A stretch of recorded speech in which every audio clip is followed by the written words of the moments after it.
The role of the saviour carries with it a heavy weight, it's why only so few get called the hero in the end. But the goal is always the same, to save everyone. In the world of Naruto, many travel down this path but never make it to the end. In fact, for the characters I'm going to be focusing on for this video, only one individual does reach that goal, and that's the main character himself, which is to be expected. Yet to get to this point, many, and I mean so many characters had to bear witness firsthand to the unimaginable weight this role carries that they believed they were suitable for, and the price for this was always the same: death. And that's what I find so interesting about this story, how there are so many self-proclaimed saviors that end up unfortunately doing more harm than good and never living to tell the tale. There's a clear pattern going on here, and this type of writing is one of the things I find most compelling about the story of Naruto and how he manages to prevail in areas where many have fallen. But of course, despite this common trend, none of these characters are the same. Each act independently to what they believe is true justice, from how they value human life to their belief on how the world should be run. Which is why I want to go over a few of the most notable characters that I believe truly embody what the curse of being a saviour is all about. But before we begin, this video will contain spoilers for the entirety of the Naruto series, so please keep this in mind since I do need to dive into many examples. And if you do happen to enjoy what I talk about today, then please do hit the subscribe button, click the notification bell, and give the video a like. Only takes a second and it helps me out a lot. With that being said, let's dive into a character that's one of the earliest examples of what having a saviour complex is all about.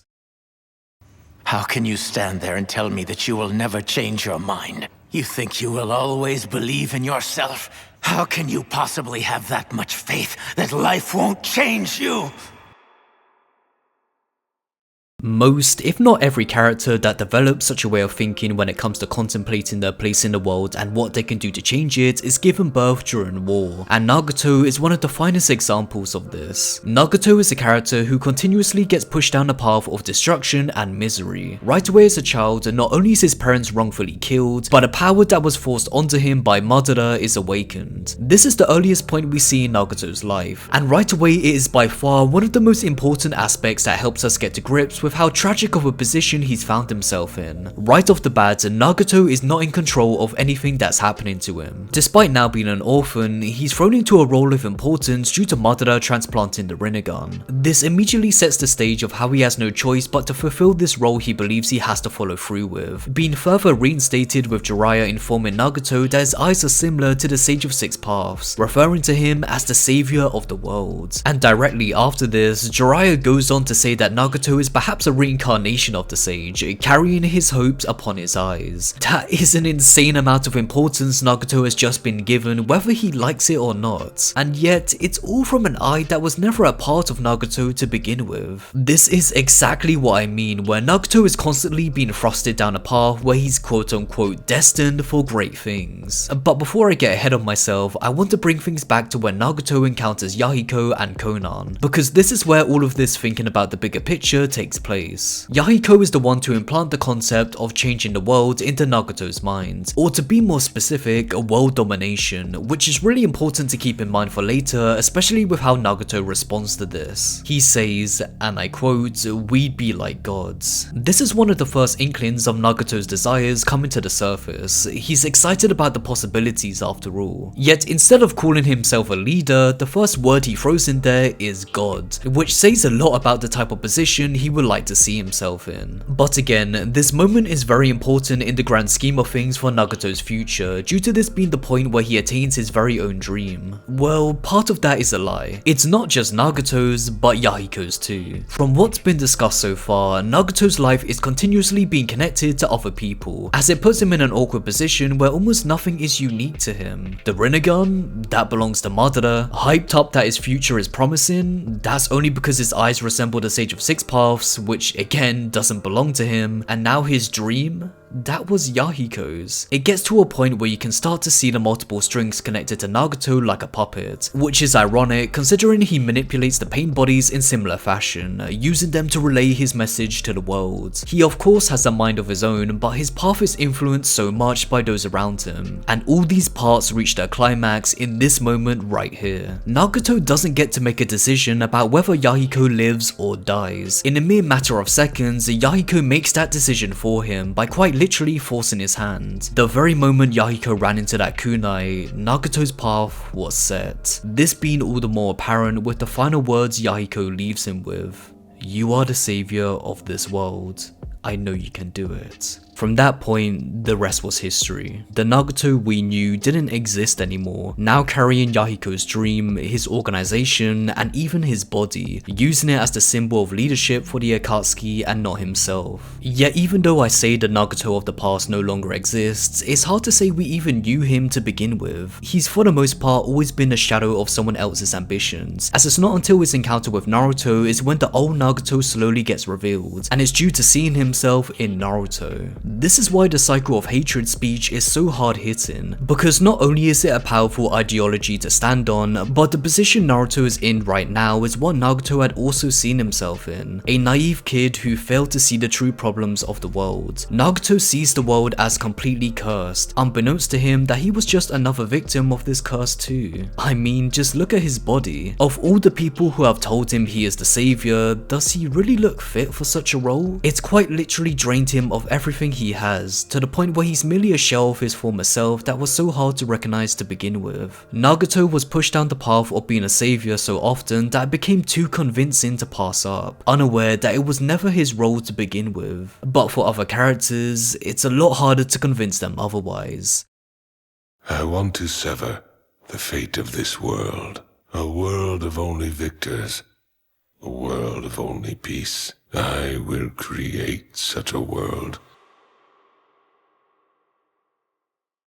Madara Uchiha is for me the character who truly is the best representation of what having a god complex is all about. Madara believes it's the world that has to change rather than himself, as his own philosophy is what inherently leads to his downfall. But before we get ahead of ourselves, just like Nagato, it's important to see where these roots spawn from, and once again the birthplace for this is during war. Madara was quite literally born into the battlefield, and that would be his life through and through, past, present, and future. From a young age, he's forced into thinking about world issues that the adults should be handling themselves, but war is forever a selfish environment where children are strung along, and this would be the catalyst of Madara thinking ahead with such grand ambitions that have forever been out of his range due to his position in the shinobi world. What Madara fails to realize, however, is that he's been cursed from the very start. Due to being birthed into war, he's always been tainted with conflict, and most notable is part of a clan that is described as having a problematic power that would be looked on in disdain for the years to come. A power that can grow through hate, and that hatred was something Madara forever held close to his chest. It's not Madara's fault he's given a short end of the stick, but his response is what throws him down the path of destruction and misery. Rather than attempting to rebuild and continue persevering with Hashirama, someone who shared the same ambitions, Madara decides to throw it all away and create an entirely new dream. A dream that was his and his alone. He no longer trusted others, not the village people, not his best friend, and not even his own blood. From this point on, Madara was doomed to fail. When Madara is later revived in the war, we get a good idea of how the rest of the world sees him. Up to this point, the mere mention of the name Madara Uchiha held an incredible amount of power and fear behind it, to the point that someone else posing under that name tag was one of the main contributors that tricked the nations into war. However, despite how aware he is of how much power his presence has, Madara still sees himself as the savior and the only hope for humanity. Yet when you think of someone who proclaims to be the one to lead everyone to a brighter future, you don't ever think of such a person beating you into your very own grave. Madara was cursed by the entire world, but this was something he acknowledged, which is why an entirely new world had to be created instead through the power of the infinite Tsukiyomi, a feat that was described as only something a god could pull off. For Madara, he had to reach that realm, and the only way he knew how to was what he was best known for: by force. Madara forces his way up to the top in every imaginable way possible, spitting on any last hope the world was clinging onto, because why should he care? For him, all hope had been lost years ago where he quote-unquote died in the final valley. That was the resting place for not only him, but everything he used to believe in with Hashirama. His connection to this world had been severed. Despite there being the allied nations in front of him, it simply didn't matter. After all, it would be hypocritical to still have attachments to a a world you had already deemed as forsaken. It all had to go,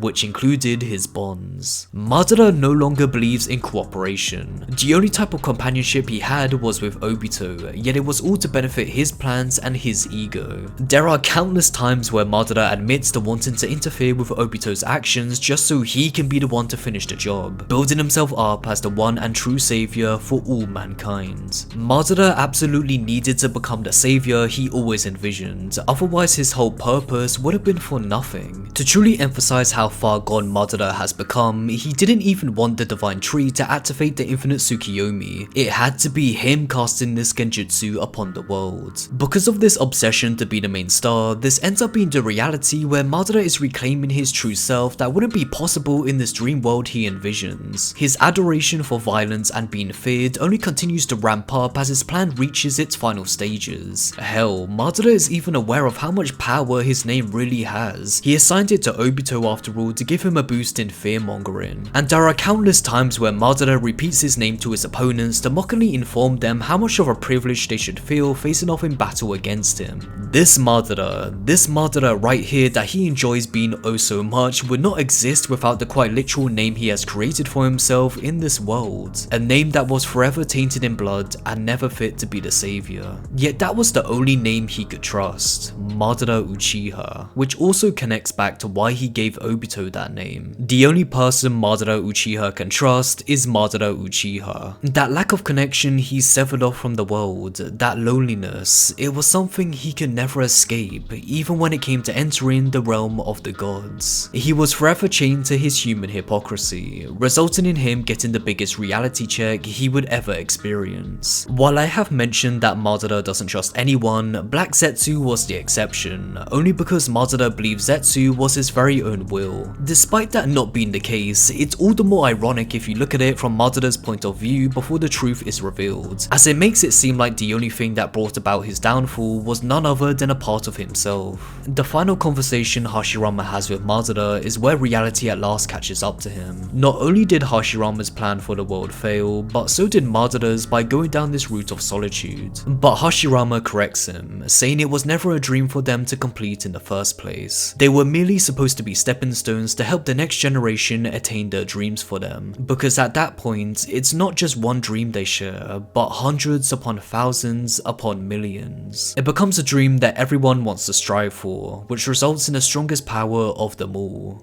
connection. Madara's dream was forever unattainable. He didn't trust anyone. How could he be a savior if he wasn't willing to let people stand behind him? And now, with his back firmly on the ground and never to rise again, there was absolutely no one but his friend willing to stand next to him in the end. Madara was all too late to discover what it meant to truly be a savior, as he had developed a god complex more than anything. However, there are a certain few who are able to discover what it means to be a true savior before they reach their end. No, don't. It's okay, Kakashi. I don't think I'm gonna make it.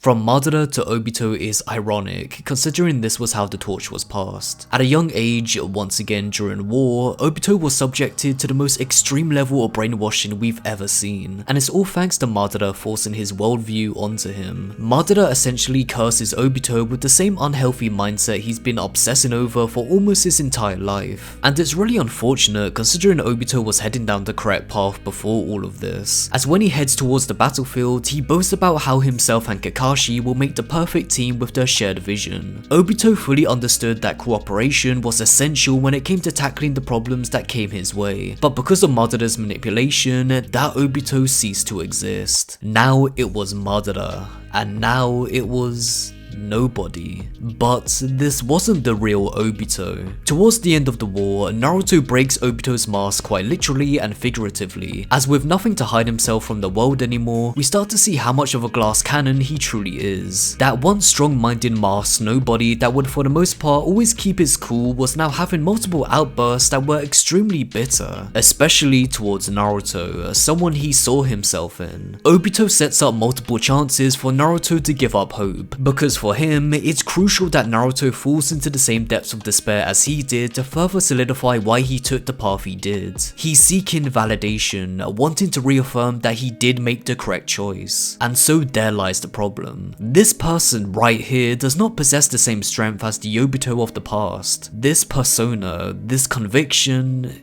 is weak. But this is exactly the reality he doesn't want to face, which is why the dream world is the perfect escapism from not just the failures of this world, but his own wrongdoings. However, this isn't as courageous as Obito is making it out to be. What he's really doing is just running away, and that's not a positive attribute any leader should carry, especially when there are others who are still standing strong no matter the hardships that come their way. They want to fight for a better future rather than giving up, because this is essentially what Obito is doing no matter how much he proclaims to be the only one who's woken up. And this is the crux for one of the most important conversations that ever take place in the series. This is the moment where the true savior is made apparent. Naruto has gone through his own fair share of hardships where he's had to endure to get to the position he's in right now. It's why he's most suitable to have this conversation with Obito, because they're the same. However, Naruto not only fights for his own beliefs, but others too. Meanwhile, Obito this whole time has been fighting for himself and against others. Naruto accepts everyone while Obito rejects them. That is not what it means to be a savior, and Obito is without a doubt aware of this. When they first appear in this dreamscape, Naruto is shown to have everyone behind him, and so in turn, Obito looks round to his side to see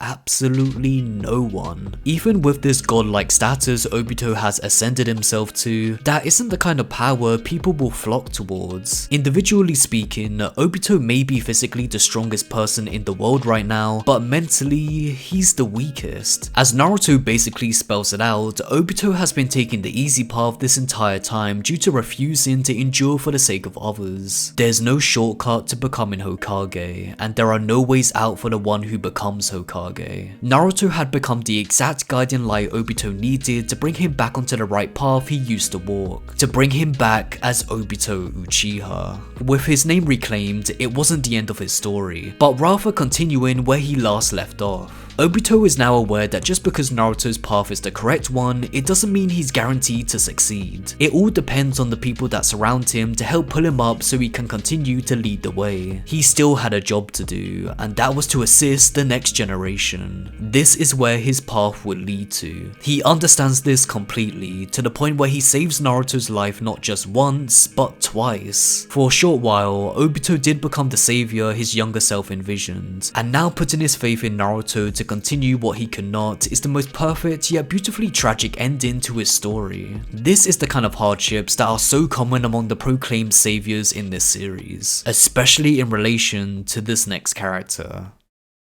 He is not like you. No, you were perfect. Sasuke, it may be that a perfect being does not exist at all in the whole world. Do not ever say that I was perfect.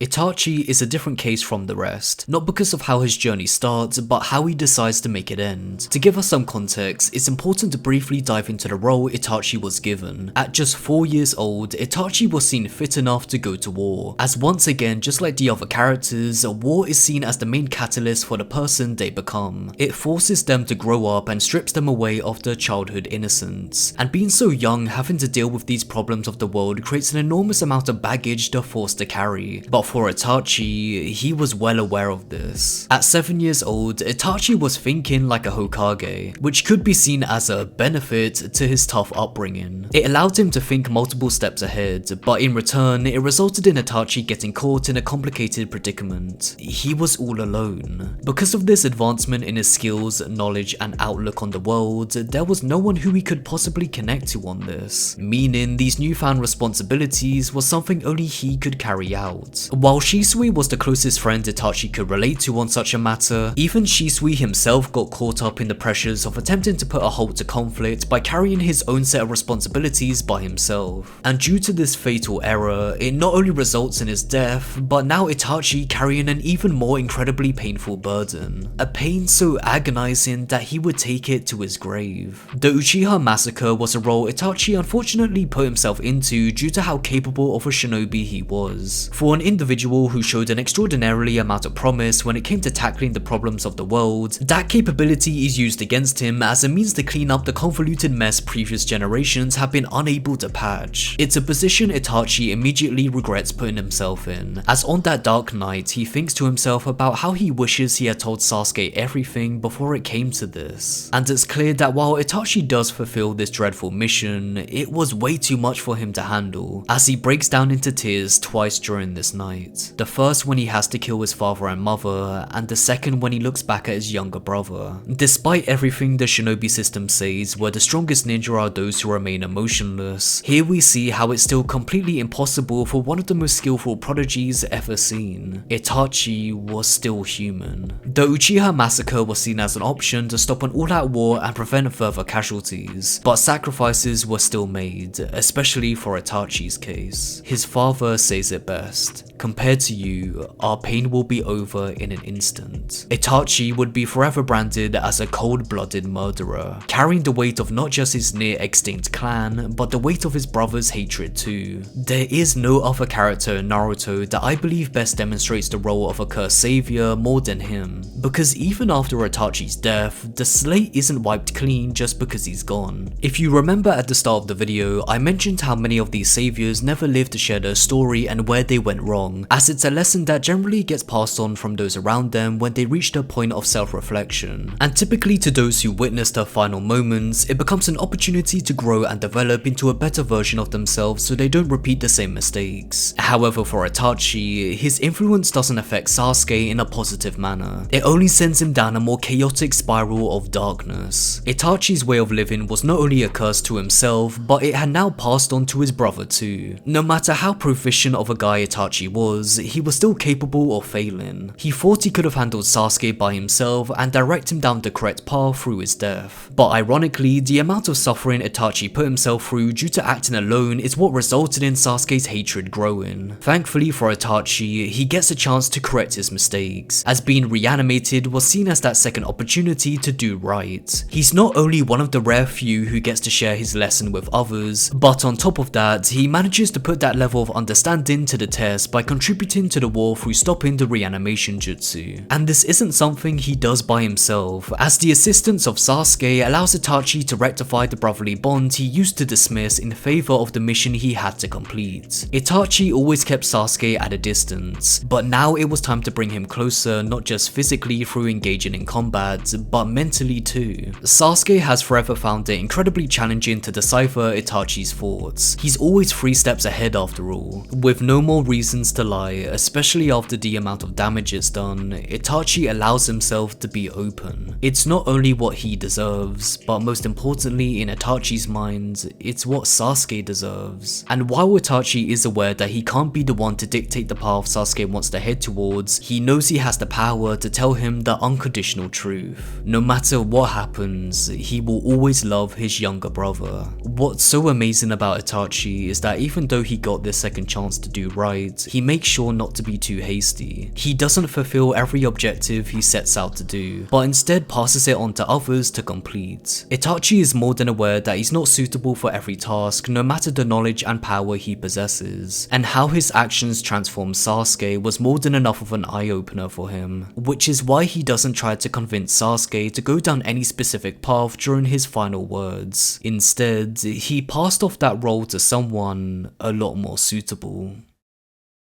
I almost gave in to my despair. Back then, I always knew that you were alone too. And from that day on, you've been my goal.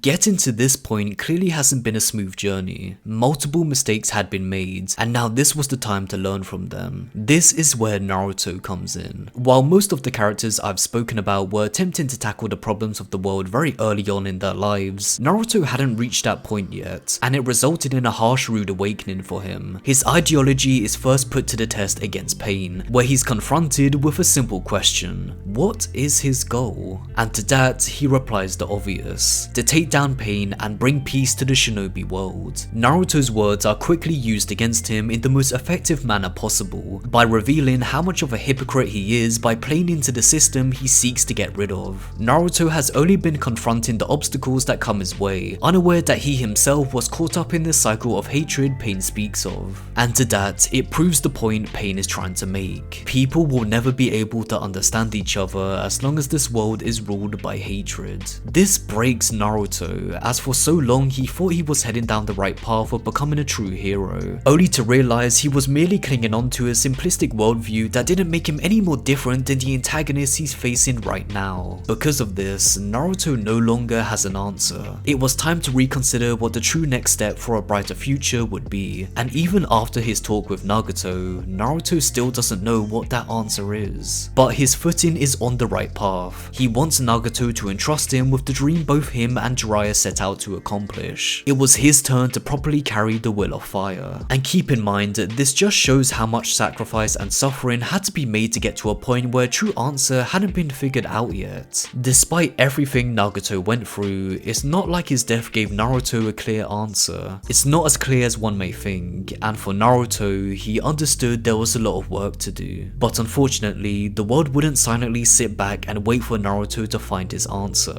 At this point, Naruto had gained the acceptance of the village that used to shun him. However, he still had a ways to go when it came to the responsibility of shouldering the problems of the world. Now that he was pushed forward, it was natural that he had to face it head on more than ever before. For a while, we see Naruto tackle this in a self-destructive manner, from allowing himself to get beaten to then fall into his knees begging for conflict to stop. It's clearly way too much for someone like Naruto, who at this point doesn't have a clear-cut resolution, resulting in him having a panic attack due to the overbearing stress of it being too much to handle. Even when he reunites with Sasuke, he tells him to throw all of his hatred at him, as it's a role only he can handle. While this isn't the final complete answer Naruto is looking for, it's a step in the right direction because it's Sasuke he's talking to. From this moment, Naruto has a much deeper understanding of Sasuke's feelings compared to the first fight all those years ago, as the main reason Naruto failed was due to him forcing Sasuke to submit without considering his feelings on the matter at hand. Naruto makes that fight more centered around himself rather than Sasuke, which should have taken priority. And as we cut ahead in time to the middle of the 4th Great Ninja War, we start to see this obsession of wanting to tackle everything head on completely consume Naruto. This page in particular strikes me as the most damaging to Naruto's mindset. When he learns of the war and how every single one of his friends are putting their lives on the line to protect him, he responds, "I can stop this. I will face eternal hatred. I will face the pain that does not heal. That's my role." This is meant to be presented as a really cool and bold moment from Naruto, and to be fair,